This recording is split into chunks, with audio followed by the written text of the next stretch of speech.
عزیز طلباء، آئیے آج ہم ہماری جماعت ششم کے مضمون سائنس کا پہلا سبق قدرتی وسائل ہوا، پانی اور مٹی کا مطالعہ کرتے ہیں۔ عزیز طلباء،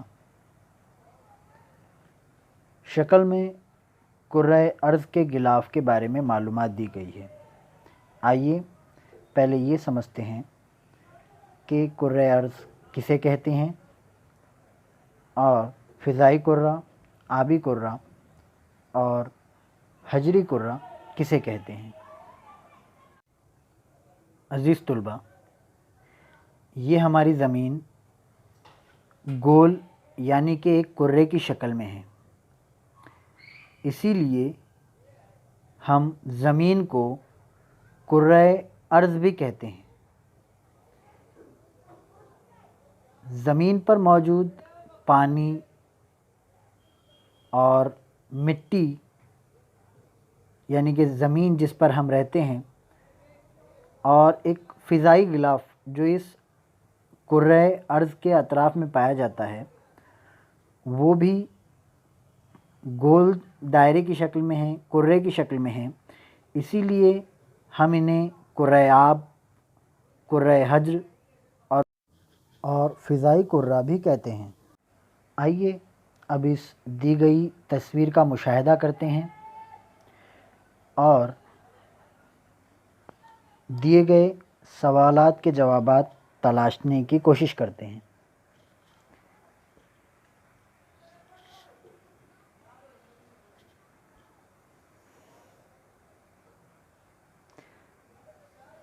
سوال نمبر 1، پرندے کہاں ہیں؟ اس تصویر میں ہم دیکھ سکتے ہیں کہ پرندے جو ہے فضائی کرے میں پرواز کر رہے ہیں۔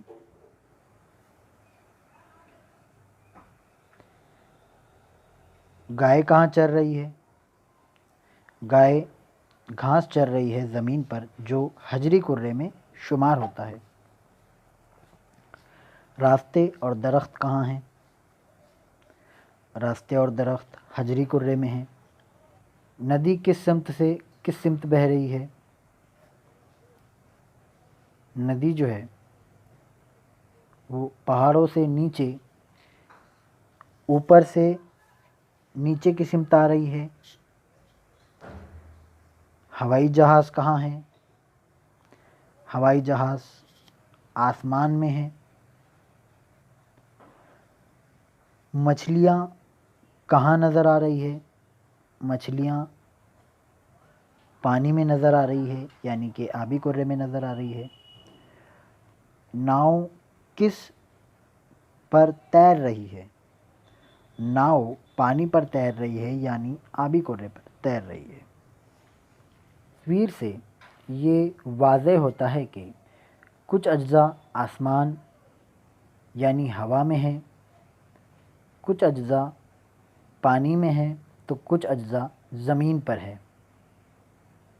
اس طرح کرۂ ارض پر پائے جانے والی تمام چیزوں کا تعلق ہوا، پانی اور زمین سے ہے۔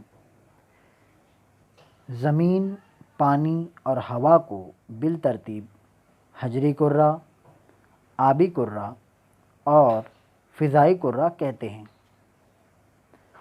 مختلف جاندار ان تینوں کروں میں پائے جاتے ہیں۔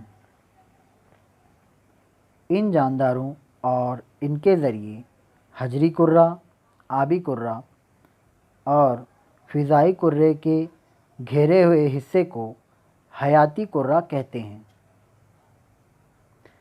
آپ نے گزشتہ جماعت میں پڑھا ہے کہ کرۂ ارض کے غلاف قدرتی طور پر بنے ہوئے ہیں۔ کرۂ ارض کے اطراف فضائی کرہ یعنی ہوا کی تہ ہے۔ کرۂ ارض کی سطح پانی اور زمین یعنی آبی کرہ اور حجری کرہ سے بنی ہوئی ہے۔ اس میں آبی کرے کا حصہ حجری کرے کی بنسبت زیادہ ہے۔ کرۂ ارض پر زمین اور پانی کے تناسب کی معلومات ہمیں شکل 1.2 سے حاصل ہوتی ہے۔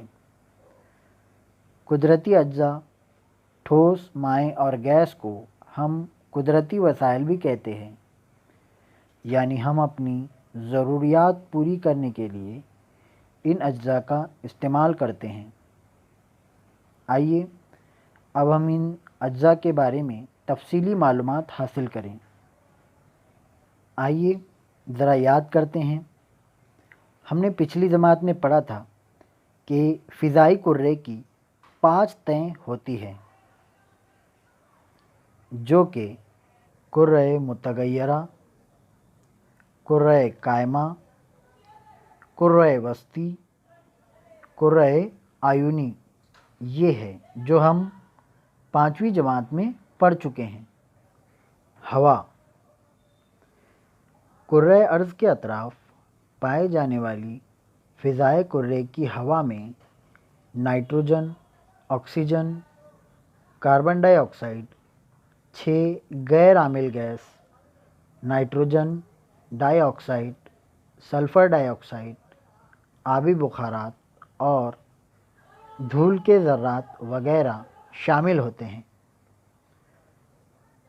کرۂ اول میں کل ہوا کی تقریباً 80% ہوا ہوتی ہے، جبکہ کرۂ متغیرہ میں یہ تناسب 19% ہوتا ہے۔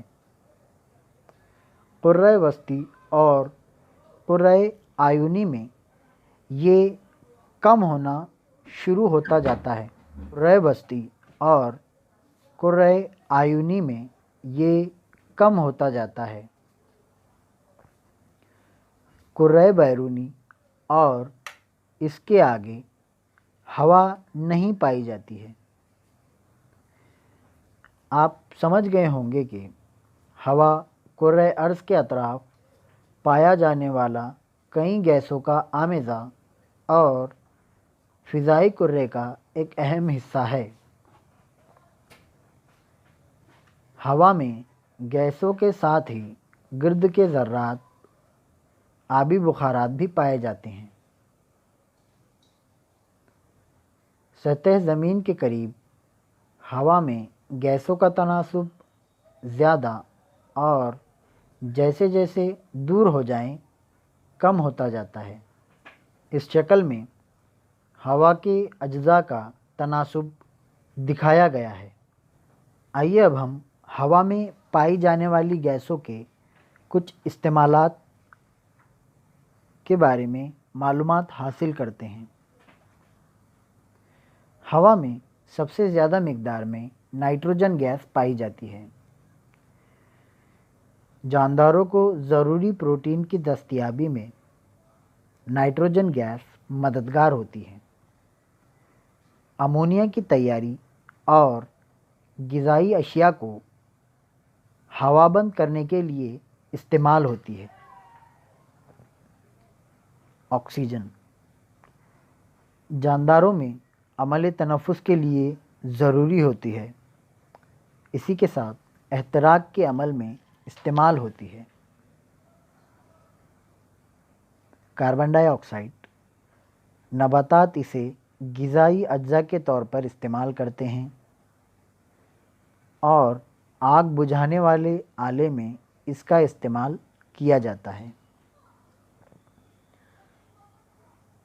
بجلی کے بلب میں آرگون گیس کا استعمال کیا جاتا ہے۔ کم درجہ حرارت حاصل کرنے اور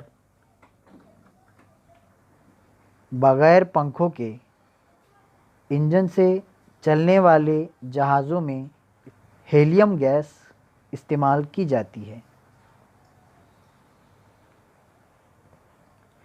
اشتہاروں اور راستوں کی لائٹ کے لیے نیون گیس کا استعمال کیا جاتا ہے۔ فلوروسنٹ پائپ میں کرپٹون گیس کا استعمال کیا جاتا ہے۔ فلش فوٹوگرافی میں زینون کا استعمال کیا جاتا ہے۔ ہوا میں مختلف گیسوں اور ہوائی اجزاء کے توازن کی وجہ سے کرۂ ارض پر جانداروں کا وجود قائم ہے۔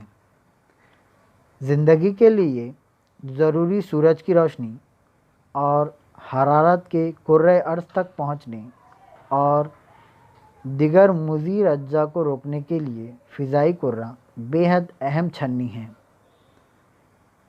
گرد، بادل، برف اور بارش وغیرہ کرۂ ہوا کی وجہ سے وجود میں آتے ہیں۔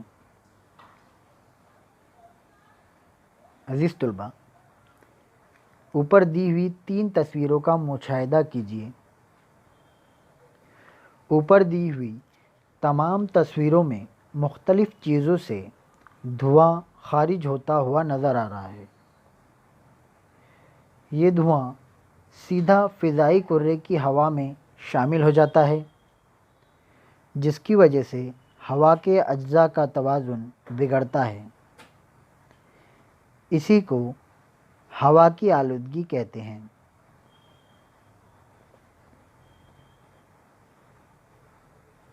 ہوا کی آلودگی کا مطلب ہوا میں کئی طرح کی مضر گیسوں کا شامل ہونا ہے، جیسے نائٹروجن ڈائی آکسائڈ، کاربن ڈائی آکسائڈ، کاربن مونو آکسائڈ اور سلفر ڈائی آکسائڈ۔